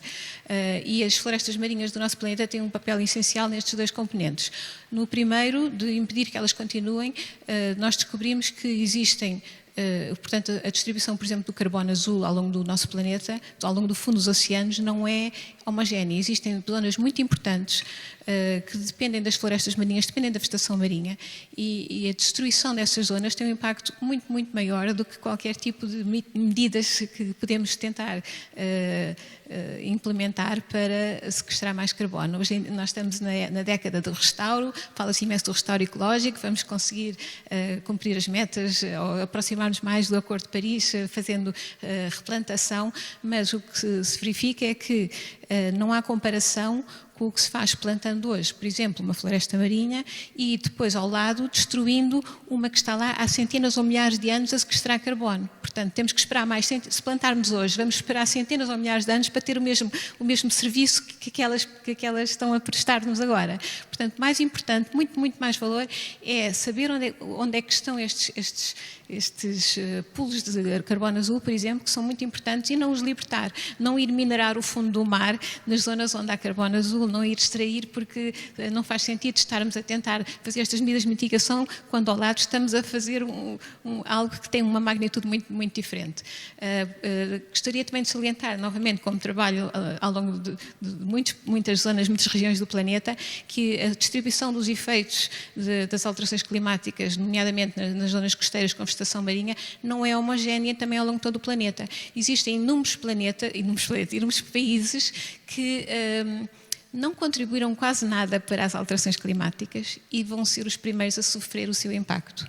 E é muito importante, eu trabalho muito, por exemplo, em África e nós estamos no Algarve, portanto a África está logo ali do outro lado do mar e, portanto, qualquer dia já somos parte também do mesmo problema que estão a sentir e, portanto, há países em que nós fazendo previsões podemos ver que não é indiferente ser o Acordo de Paris ou ser outro cenário qualquer do IPCC, porque há cenários em que desaparecem completamente o suporte da reprodução da biodiversidade marinha num determinado país e outros cenários em que isso não acontece. Okay? Portanto, é importante não desistir destes objetivos e continuar e é possível e, portanto, e os modelos mostram que isso tem imenso impacto para populações que dependem completamente dos recursos marinhos. E gostaria de salientar, por exemplo, países como a Mauritânia, onde trabalho muito, onde nós vemos o que poderá ser o nosso futuro, onde no passado existiram culturas terrestres, existiu vegetação terrestre, onde hoje em dia é só o deserto, e o que é que aconteceu? À medida que os habitats terrestres deixaram de ser favoráveis para suportar a alimentação humana, toda a população se dedicou a explorar os recursos marinhos. O mar ficou ainda muito mais explorado. Os recursos marinhos é tudo o que eles têm. E porquê é que têm recursos marinhos? E agora vamos ao segundo objetivo que eu dizia, para o qual também a vegetação marinha é muito importante, a tal mitigação. Graças a terem recursos marinhos em que há florestas marinhas, em que há as tais plantas marinhas e algas marinhas, são zonas onde muitas espécies vão para essas zonas esconder-se, reproduzir-se, etc. e suportam todo um ecossistema marinho que é o que vale a estas zonas que atualmente são deserto no meio terrestre. E não foram, e foram zonas onde havia agricultura florescente, etc. E, portanto, dois efeitos, este da importância para a alimentação das populações que dependem completamente dos recursos marinhos para a sua alimentação, e a outra que é o efeito na erosão costeira, que os países onde a gestão terrestre destrói as florestas marinhas e destrói a vegetação costeira não têm a mesma segurança. E, portanto, só queria dizer que as alterações dos habitats terrestres, a gestão terrestre, pode prejudicar imenso a pesca, os recursos marinhos, porque muitas vezes não é a criação de florestas marinhas, a criação de áreas marinhas protegidas que vai defender os recursos marinhos. É a gestão terrestre que está a destruir a zona costeira e a destruir todos os recursos marinhos destas pessoas. Última questão. Eu sou professora, só queria dizer que uma das coisas mais importantes para mitigar as alterações climáticas é não aumentar a população humana. E o que se vê é que a educação, muitos destes sítios, faz falta investir em educação das pessoas. A educação, principalmente nas zonas onde as mulheres não têm capacidade de acesso à educação. Porque isso vai fazer uma grande alteração até na população humana, na demografia humana, se houver mais educação às populações, principalmente das mulheres, principalmente em zonas como a África, etc. Muito obrigado. Muito obrigado. Importa-se passar ali ao Ricardo. Temos um deputado que quer fazer uma pergunta. E é a primeira, mas eu espero que depois haja outras. Eu só vejo os alentejanos a comer. Tem que ser, Ricardo. Nesta sala só vejo os alentejanos a comer. Ricardo, tem que ser muito pequenina. Uma pergunta. Eu no outro dia, boa tarde a todos, cumprimento o Sr. Presidente da Assembleia da República, fazia uma pergunta que era quem é que eu gostava de conhecer, eu disse que era o Bill Gates e que pergunta é que eu lhe fazia é que preço é que ele vai vender o ar dos negócios que ele está a preparar para a próxima década. Eu acho que eu venho da indústria, eu estou aqui, ou estou político, mas venho da indústria. E de facto é preciso nós rapidamente pormos este poder que a ciência nos traz e perceber como é que começamos a criar valor às pessoas para que as pessoas defendam que a transição energética é mesmo preciso fazer-se. Eu acho que se há uma das palavras que este ano, naquilo que é a proposta de Orçamento de Estado, me deixa curioso perceber e conhecer melhor, é perceber mesmo o que é esta história do mercado voluntário de carbono. A forma como cada vez mais a floresta, cada vez mais, quando acabar um plano de recuperação e resiliência e 600 mil milhões de euros forem aplicados em transição energética das empresas, no dia a seguir a esse momento, o que é que acontece ao comércio europeu de licenças de emissão? O valor do mercado de carbono hoje em Portugal, das 80 milhões de toneladas que consumimos, são aproximadamente aos preços, pelo menos da última da semana, cerca de 5 mil milhões de euros. O desafio, ou pelo menos aquilo que eu gostava que pensássemos, é perceber como rapidamente somos capazes de unir os territórios que precisam de coesão e, em função disto, fazermos um trabalho sério para a criação deste mercado e de valorização também dos territórios de baixa densidade. Com tudo aquilo que aqui ouvimos, que me parece extraordinariamente interessante, mas de facto também introduzir valor nas regiões que precisam desse valor, que são os territórios de baixa densidade e do interior do país. Temos mais uma pergunta da deputada Cláudia André. Ela tem microfone. Muito obrigada, Sr. Presidente. Eu tenho aqui. Estou deputada da Assembleia da República, mas a minha pele e a minha alma é de professora de Geografia. E desde 97 que eu ensino alunos do 7º ao 12º ano todo o que diz respeito a esta temática, a alteração climática, a agricultura, a população, enfim, a Geografia ensina tudo isto do 7º ao 12º ano e os professores de Geografia ensinam tudo isto durante todos os anos destes 2 ciclos. E, portanto, eu ensino e os meus alunos gostavam destas temáticas e todos eles me perguntavam sobre determinadas questões. E um deles realmente marcou-me pelas perguntas que fez, quando eu um dia lhes expliquei a importância das florestas sobre, no fundo, a dizimação ou a minimização destes efeitos, através da preservação dos solos, da retenção das águas, do sequestro de carbono, da amenização da temperatura, da emissão de umidade e, portanto, também a prevenção dos incêndios. Quando eu ensinava tudo isto aos meus alunos, um deles liga-me, manda, enfim, põe o braço no ar e diz: "Ó, professora, desculpe lá, mas então eu não estou a entender uma coisa. Como é que as florestas são tão importantes para o nosso planeta e quando se fala de emissão de carbono, só estamos a falar das emissões e não apostamos seriamente no sequestro de carbono e, portanto, na reflorestação mundial, ou seja, em reflorestar o mundo em massa nos territórios onde isso é possível, como é evidente." E eu realmente fiquei sem resposta. Mas nunca mais me esqueci deste aluno. Porquê?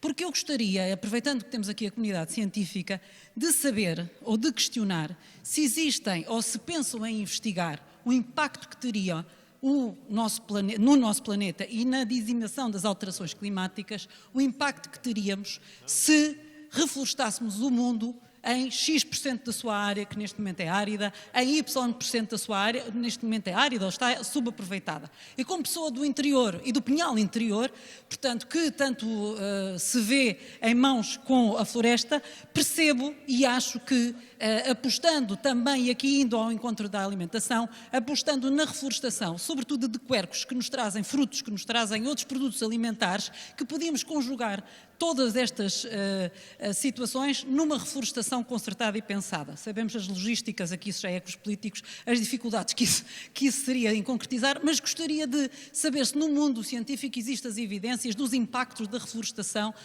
pelo mundo, e é evidente no nosso país. Muito obrigada, Sr. Presidente. Obrigado, Cláudia. Temos mais uma pergunta, mas eu se calhar ia pedir a mais 2 ou 3 investigadores para falarem e depois voltamos a algumas perguntas, porque temos a deputada Inês Sousa Real que também queria fazer uma pergunta. Eu passaria a palavra à Sónia Pedro, que está connosco. Eu pedia que fossem mesmo curtinhos, porque se queremos acabar às 8 horas, temos que ser mesmo...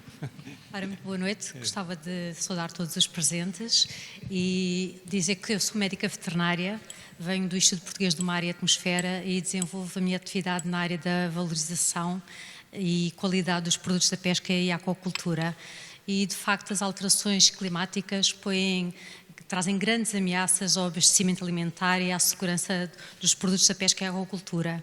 E existem dados que demonstram que muitos organismos marinhos que existem naturalmente, com o aumento da temperatura da água do mar, irão proliferar e, eventualmente, termos populações tão elevadas que poderão causar doença no homem, como sejam, por exemplo, as bactérias pertencentes ao género víbrio. Por isso, é importante dotar e desenvolver ferramentas analíticas para a identificação, detecção, quantificação destas bactérias. Claro que, perante todas as ameaças, nós precisamos ter capacidade de adaptação e, então, precisamos adaptar os sistemas produtivos, precisamos ter sistemas produtivos sustentáveis e com bastante resiliência, e então podemos adotar, por exemplo, uma aquacultura integrada, multitrófica, em que nós podemos ter peixes, bivalves e algas, todos no mesmo sistema. E com uma aquacultura responsável, nós sabemos que podemos contribuir para vários dos objetivos de desenvolvimento sustentável da ONU. Por outro lado, também precisamos mudar os nossos padrões de consumo e no oceano nós temos animais como os bivalves que cumprem vários requisitos. Portanto, podemos ter ostras e mexilhões produzidos localmente, sazonalmente, estão próximos da base da cadeia alimentar e têm normalmente um circuito de abastecimento bastante curto. Por outro lado, nós também temos de inovar, por isso, com as alterações climáticas, é natural que também tenhamos organismos que normalmente não estavam na nossa latitude, como por exemplo os tunicados. E se nós estudarmos em laboratório, vamos verificar que têm compostos com atividades anti-inflamatórias, com atividades anti-cancro e também, por exemplo, são uma ótima fonte de ferro. Portanto, era esta a mensagem que eu gostava de ficar. Muito obrigada. Muito obrigado, Sónia. Eu passaria a Duarte Torres, da Universidade do Porto, que está... Muito boa tarde a todos. Duarte Torres, venho da Universidade do Porto e também da Faculdade de Ciências da Nutrição e Alimentação da Universidade do Porto e do Instituto de Saúde Pública também da Universidade do Porto. Nós, ultimamente, temos trabalhado na avaliação do consumo alimentar em Portugal. Fizemos o Inquérito Alimentar Nacional em 2015-2016. Temos trabalhado com esses dados e esses dados têm permitido, por exemplo, avaliar o impacto da nossa alimentação nas várias dimensões ambientais, como a emissão de gases com efeito estufa, a emissão de fertilizantes como o fósforo, com fósforo e com azoto, a ocupação dos solos, o consumo, a utilização da água. Todos esses aspectos têm sido possíveis de analisar devido à existência destes dados que temos produzido e que importa recolher e ir fotografando esse consumo para, de alguma forma, perceber que o impacto também das medidas que vamos tomando, o impacto que estas medidas que vamos tomando podem ter nos padrões de consumo. É importante perceber que, e como também já foi dito, que quando nós olhamos para as várias dimensões ambientais que são impactadas pelo consumo alimentar e pela produção de alimentos, nós começamos a perceber que, de facto, a alteração da dieta não é suficiente para reduzir, por exemplo, a utilização dos solos, a utilização da água, a emissão e a disseminação de contaminantes na forma de fertilizantes como o azoto e o fósforo, que eutrofizam muito dos cursos de água doce que temos à nossa disposição. Estas questões, portanto, quando nós olhamos para estas questões, nós percebemos que não chega a alterar a dieta, não chega a diminuir o consumo de carnes, diminuir o consumo de carnes vermelhas. É preciso avançar no domínio da tecnologia, na otimização do rendimento, na otimização das culturas, na recirculação dos nutrientes que colocamos nos solos, no reaproveitamento do fósforo que existe na biomassa. Todos esses aspectos é importante perceber que vão ajudar a colmatar ou a mitigar muitos dos impactos da produção alimentar. E um outro aspecto que também é fundamental é a diminuição do desperdício alimentar. Começa a ser, talvez, e pegando nas palavras que também já foram ditas, indecente nós continuarmos a desperdiçar alimentos da forma como desperdiçamos, muitas vezes por questões puramente comerciais ou regulamentares, outras vezes por questões de má utilização. E é de facto importante nós pegarmos neste assunto, olharmos para ele e, de uma forma transversal, encontrarmos soluções falando, as várias ciências podem falar entre elas. Eu vou só dar um exemplo muito concreto, que é, por exemplo, nós sabemos que nas escolas, e falando também, as compras públicas também podem dar aqui um exemplo importante daquilo que são as boas práticas alimentares, mas nas escolas os nutricionistas que falam, que estão nas escolas queixam-se muito do desperdício alimentar nas cantinas.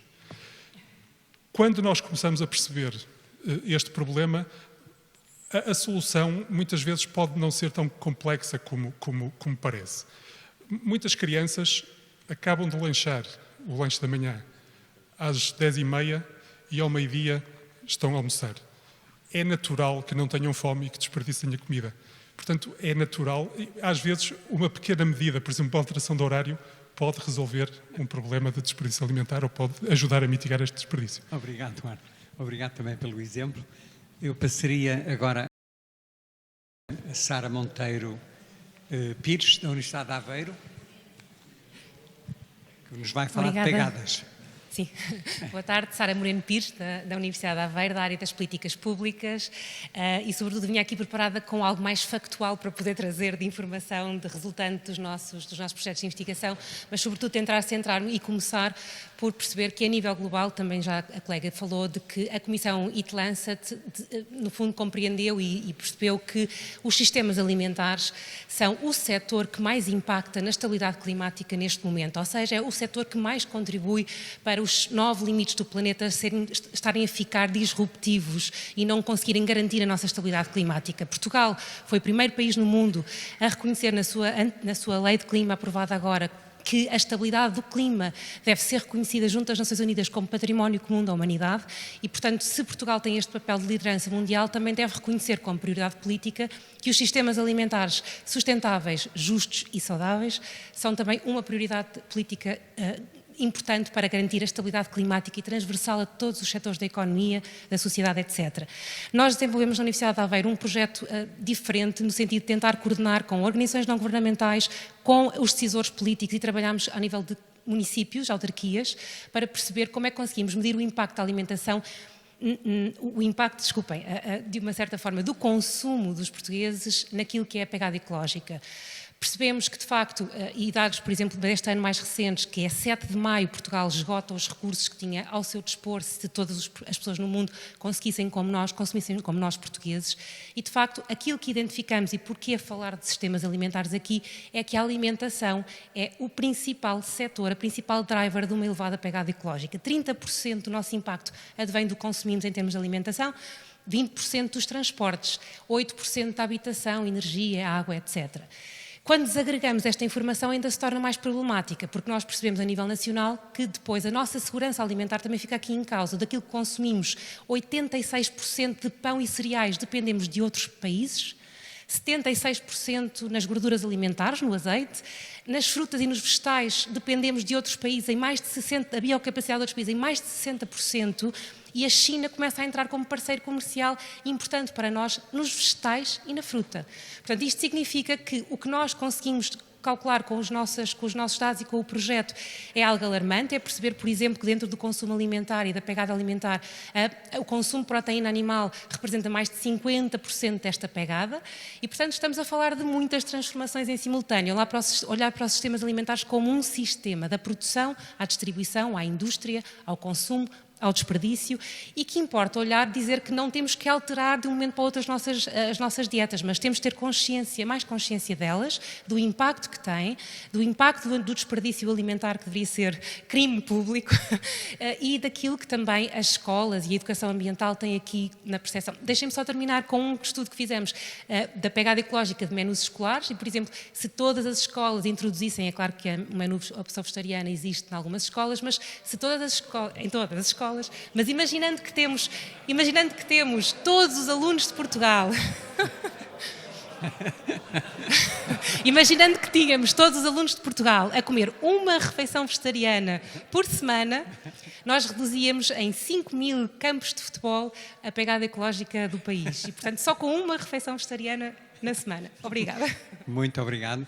Eu, antes de passar a palavra à deputada, queria pedir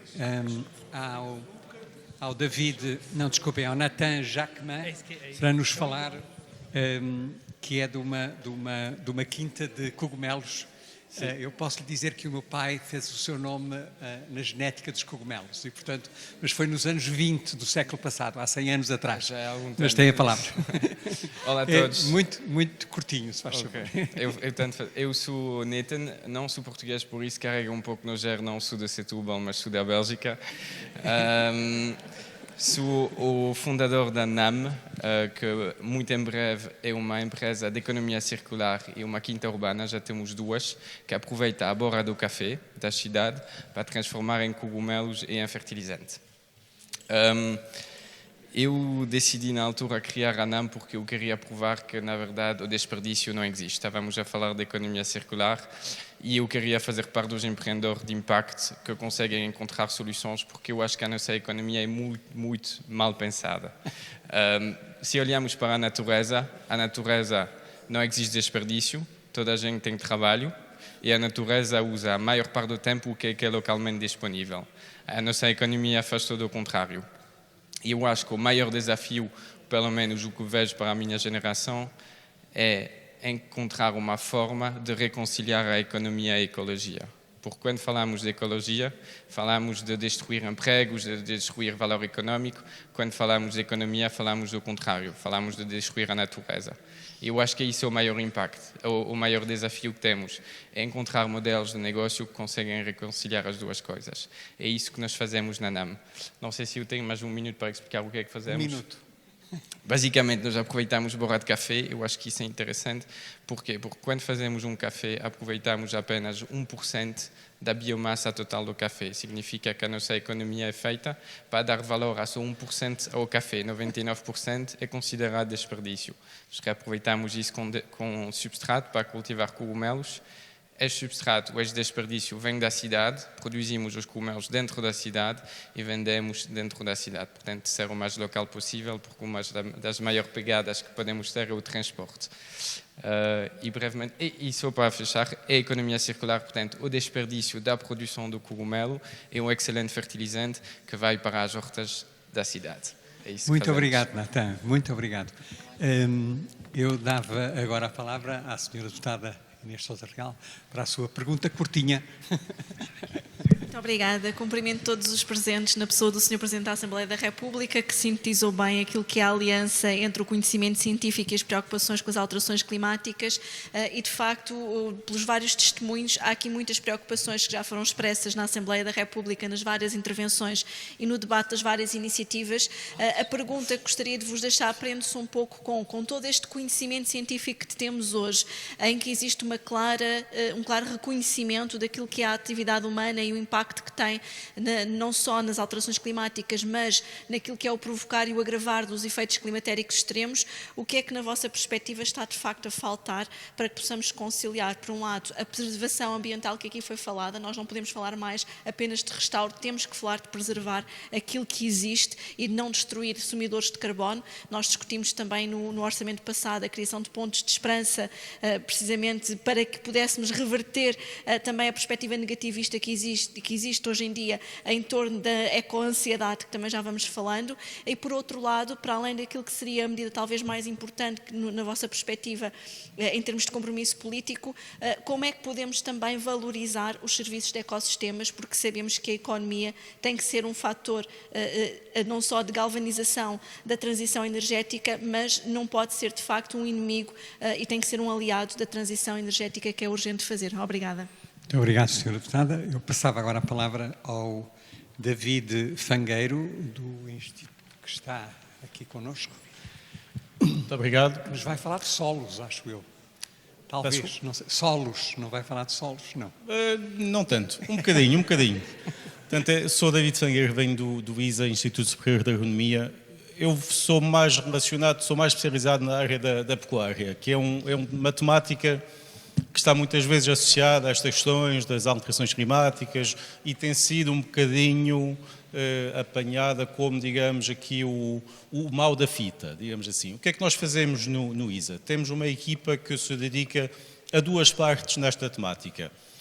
Primeira temática, mais atual, a questão das emissões gasosas, porque temos muitos números, como a Sra. Ministra nos dizia há pouco, nós temos uma ideia das emissões associadas à atividade pecuária. Temos uma ideia, porque nós usamos fatores de emissão, números que não são nossos, não são portugueses, são muitas vezes provenientes de países como a Dinamarca, como a Suíça, como a França, e nós precisamos de mais informação. Portanto, nós temos feito medições reais, em condições que nos são mais próximas e, portanto, vamos ganhando mais conhecimento. Vamos também adaptando algumas tecnologias, algumas boas práticas e vamos quantificando o impacto dessas boas práticas que até são muito reconhecidas noutras regiões do mundo e vamos testando essas soluções em Portugal. E muitas vezes constatamos que o que é feito lá fora não se adequa aqui à nossa realidade. Portanto, essa é uma vertente. E como tenho muito pouco tempo, passava já à segunda, que é muito menos sexy, que são os efluentes pecuários. E são muito menos sexys, porquê? Porque há um grande desconhecimento do que são estes efluentes. Basicamente, se eu vos perguntar o que são efluentes, vocês basicamente fazem isto. E os efluentes são o que eu chamo cada vez mais uma grande oportunidade. E porquê? Nós hoje vivemos uma época onde temos, infelizmente, um conflito, não temos, ou temos cada vez menos fertilizantes, e os nossos efluentes são o fertilizante do futuro.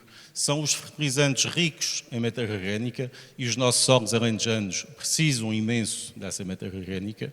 São uma fonte riquíssima de nutrientes e, portanto, nós, um bocadinho como o que o colega referia há pouco, nós temos que reutilizar esses efluentes. E nós precisamos da pecuária para usar esses nutrientes na produção de plantas. Portanto, há aqui um efeito de circularidade que realça a necessidade de continuarmos com os dois setores, pecuária e produção de plantas. Muito obrigado. Muito obrigado, David. Passaria a Margarida Moreira da Silva, da Universidade do Algarve, que está aqui connosco. Boa tarde, Manuela Moreira da Silva. Sou da Universidade do Algarve, sou bióloga da Universidade de Porto, a trabalhar há 30 anos nas engenharias. Para além de estar no CIMA, que é um Centro de Investigação Marinha e Ambiental, estou também no CEIA, que é um Centro de Engenharia e Desenvolvimento. Trabalho em cidade. Um biólogo teve que se habituar a trabalhar em cidade, e trabalhar em cidade significa trabalhar num local onde são emitidas 70% das emissões de carbono, onde vive mais 55% da população mundial e onde, portanto, tem que haver eficiência.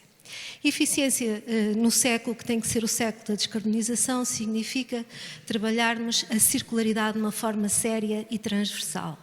Vou-vos dar um exemplo prático. Uma região como o Algarve, de onde eu venho, pode permitir que, por exemplo, uma hectare urbana produza água suficiente para regar um laranjal e que, para além de aliviar a pressão sobre os recursos hídricos subterrâneos e superficiais, nós estejamos, como alguém já disse aqui, a fornecer o azoto que as culturas necessitam. Estou a falar, segundo o nosso último estudo, à volta de 70% do azoto, isto em produção de citrinos, e se estabilizarmos as lamas e fizermos uma análise de risco devidamente factual, nós conseguimos, além disso, fornecer o fósforo. E, portanto, trabalhar um cenário em que a população mundial aumentou, duplicou nas últimas 5 décadas, onde cada um de nós gasta 5 vezes mais água do que estava no ano em que eu nasci, só pode ser feito com uma lógica de eficiência e com uma circularidade muito séria e gerida num mundo que se quer muito digital. Sr. Professor, deixe-me só acrescentar uma coisa relativamente ao carbono. O CEA está a trabalhar muito em descarbonização, em desenvolver tecnologia inspirada na natureza, e isto significa que hoje em dia se sabe exatamente que nos ecossistemas terrestres 50% do carbono está nos solos, o restante carbono está nas árvores, sobretudo nas árvores, na biomassa vegetal, mas sobretudo nas árvores. Quando olhamos para uma árvore, 35% daquela massa é água, mas depois 65% da matéria seca é carbono. E, portanto, hoje nós já sabemos quais são as espécies que sequestram mais carbono, já sabemos que em condições edafoclimáticas as mesmas espécies conseguem sequestrar quantidades completamente distintas de carbono, e já estamos a mapear carbono. A mapear carbono e arranjar forma de meter o cidadão comum, nomeadamente os jovens, nesta equação. Isto é, consciencializar todos nós que, apesar de anualmente nós expirarmos cerca de 390 kg de CO2, efetivamente estamos a emitir, segundo a Pordata, em 2020, 6,6 toneladas de CO2. É isto que nós estamos a fazer. Muito obrigada. Muito obrigado, Margarida. Ana Bruxado, da Ordem dos Economistas, está aqui connosco, não conseguiu chegar. E a última intervenção será da Maria Amélia Martins Louçã, que é uma pessoa que tem trabalhado na área de ecologia há muito tempo. Eu sei que tem algumas ideias sobre o azoto, sobre que ninguém falou. Não sei se é isso que vai dizer, mas de qualquer maneira tem 3 minutos. Muito obrigada. Primeiro, uma pequena primeira correção. Eu sou Loução, não sou Louçã. Isso é a primeira coisa. Eu, por acaso, não venho falar nas questões do azoto, que efetivamente me são muito caras, mas essencialmente na questão da biodiversidade, particularmente porque aqui se falou e continua-se a mostrar aquele gráfico que é muitíssimo claro, e eu trago, assim como o meu colega Emanuel Gonçalves deu alguns números do IPBES, eu poderia chamar também um pouco a atenção de alguns números que muitas das vezes nós não temos consciência. No planeta Terra nós temos cerca entre 9 a 10 milhões de organismos. Se pensarmos o que é que nós somos quase 8 mil milhões de pessoas neste planeta. Portanto, obviamente que estamos a fazer todos aqueles impactos.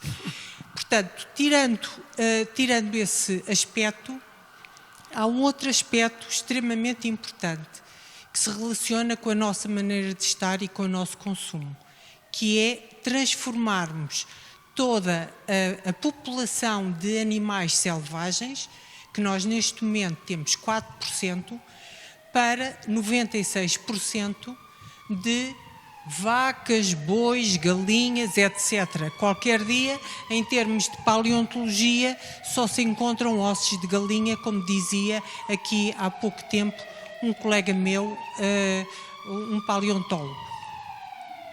Isto para dizer os impactos que nós temos. Mas depois temos um outro impacto, que é esse que eu também gostava de chamar a atenção, que é o modo como alteramos a paisagem.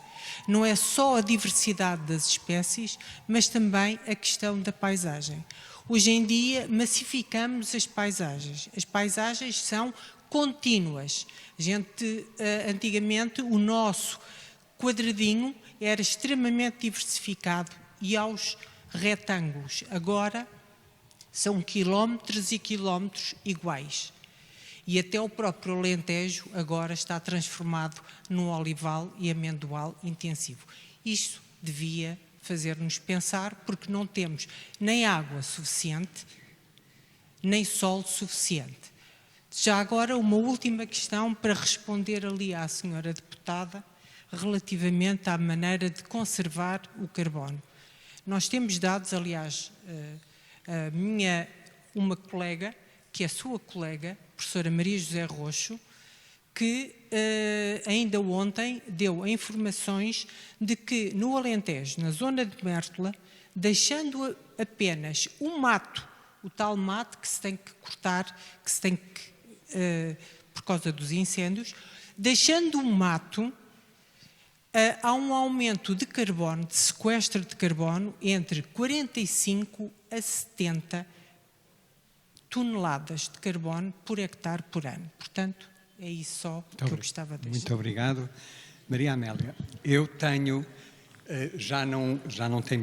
eu tenho uma mensagem que nos foi enviada pelo Presidente da CAP, da Confederação de Agricultores de Portugal, que tinha planeado estar aqui connosco, mas que está com Covid e resolveu muito inteligentemente não nos vir, não vir cá, mas achou que era importante transmitir-vos uma mensagem e eu acho que eu lia porque é relativamente curta. A humanidade enfrenta um enorme desafio. Em 2050 seremos 10 mil milhões de seres humanos no planeta. Significa que até lá teremos de produzir tanto quanto o que se produziu desde que existe agricultura. Isto já foi referido há pouco por uma das intervenções. O desafio é gigantesco. Os brasileiros usam uma expressão muito curiosa a propósito da necessidade de aumentarmos a produção de alimentos com base na agricultura. Dizem eles, terra nem Deus faz mais. A título de curiosidade, toda a agricultura que se pratica no planeta é feita em apenas 3% da superfície do globo. Retirando os oceanos, são 11% da superfície terrestre.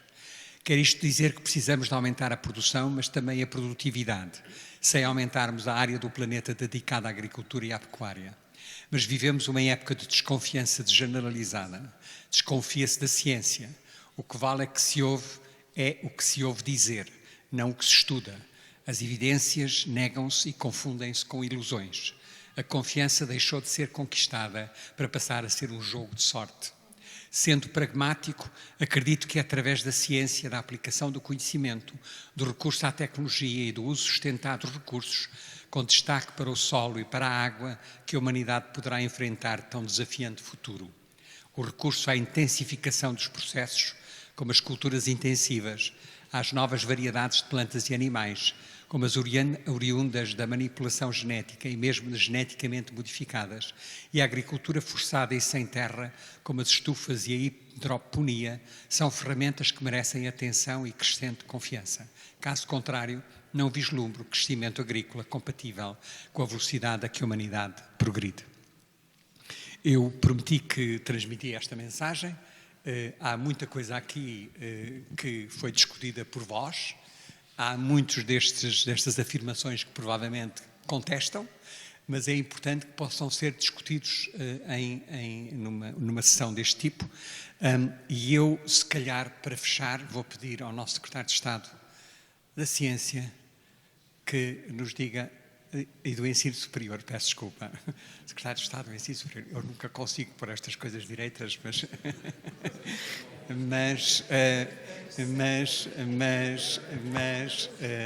ele vai-me desculpar, porque já estamos no fim do dia e que também faltam 30 segundos para as 8 horas e, portanto, ele tem 30 segundos para dizer o que tem e para depois podermos todos... Muito obrigado, até porque eu sou o cientista mole, a cientista dura é a professora Elvira Fortunato e, portanto, sabem que os cientistas moles tendem a falar muito, mas muito brevemente, a cientista social, obviamente. A primeira palavra é uma palavra de agradecimento, aliás, eu não pretendia falar, mas é sobretudo uma palavra de agradecimento, porque eu acho que foi um exercício de interdisciplinaridade que é uma daquelas virtudes, como muitas outras, que nós apregoamos muito e praticamos muito pouco, e, portanto, acho que foi muito, muito interessante e muito obrigado. Duas preocupações que eu deixo. A primeira é que muito daquilo que foi dito tem a ver com mudança de comportamentos. E eu acho que isso implica nós refletirmos como é que vamos mudar comportamentos. E porventura, porque partilho com o Sr. Presidente da Assembleia da República a condição de cientista social, eu acho que falta mais diálogo com a psicologia, com a sociologia, com a economia, porque ou nós damos por adquirido que os agentes são todos muito racionais e, portanto, vão todos processar esta informação e vão mudar os comportamentos, o que eu acho que é muito cândido, como diria o professor Quintanilha, ou então, de facto, vamos ter que ter mais diálogo entre ciências duras e ciências moles para mudar alguma coisa em termos de comportamentos individuais, porque isso é decisivo. A segunda preocupação é que este foi, obviamente, um exercício muito importante naquilo que nós muitas vezes defendemos de ter evidence-based policy, não é? Políticas baseadas na evidência, mas há também uma preocupação que eu acho que nós devemos ter quando refletimos sobre as alterações climáticas ou sobre as ameaças climáticas, é a questão da policy-based evidence. São as evidências baseadas em política e a contaminação do discurso científico por o cercear da liberdade e da autonomia do discurso científico por determinadas visões políticas. E, portanto, eu acho que a aproximação entre ciência e política coloca também desafios muito significativos em como nós podemos ajudar a formular melhores políticas, mas também de preservar a independência e o sentido crítico dos cientistas, porque sabemos que esta é uma das áreas, como muitas outras, que certamente já terá havido cafés com ciência, onde o risco de instrumentalização e de manipulação da ciência ou de aparente evidência científica é grande. E, portanto, eu acho que também o apelo que eu deixava à comunidade científica é que também sejam vigilantes desse ponto de vista para que, de facto, nós possamos preservar esse sentido crítico da ciência face às políticas. Muito obrigado. Muito obrigado, Pedro. Eu queria só terminar agradecendo muito a vossa presença. Eu sei que se calhar gostariam de ter contado muito mais histórias daquilo que estão a fazer, mas também percebem que o que era importante aqui era, no fundo, dar uma visão não exaustiva, mas uma visão que diga um pouco daquilo que está a ser feito nas nossas instituições, nas nossas universidades, nas nossas instituições de investigação, nos politécnicos por aí fora. Acho que isso era importante. Se soube um bocadinho a pouco, ainda bem, porque isso vai fazer com que queiram discutir ainda mais. E as perguntas que vos foram feitas, se alguém tiver o gosto de tentar responder a algumas delas, por favor, mandem-nos, porque a gente depois dirige aos deputados envolvidos. Queria também muito, obviamente, agradecer a presença dos deputados. Tivemos aqui uma percentagem muito significativa de deputados, o que eu fico muito satisfeito por estarem aqui connosco, e, obviamente, agradecer ao Presidente da Assembleia, que esteve aqui connosco e que nos acompanhou durante toda esta tarde, e, obviamente, também à Sra. Ministra e às outras comissões que se associaram a este trabalho. Passam 4 minutos das 8, acho que foi razoavelmente bem gerido e, portanto, mais uma vez, muito obrigado a todos e espero ver-vos a curto prazo numa nova reunião sobre outros temas. Muito obrigado.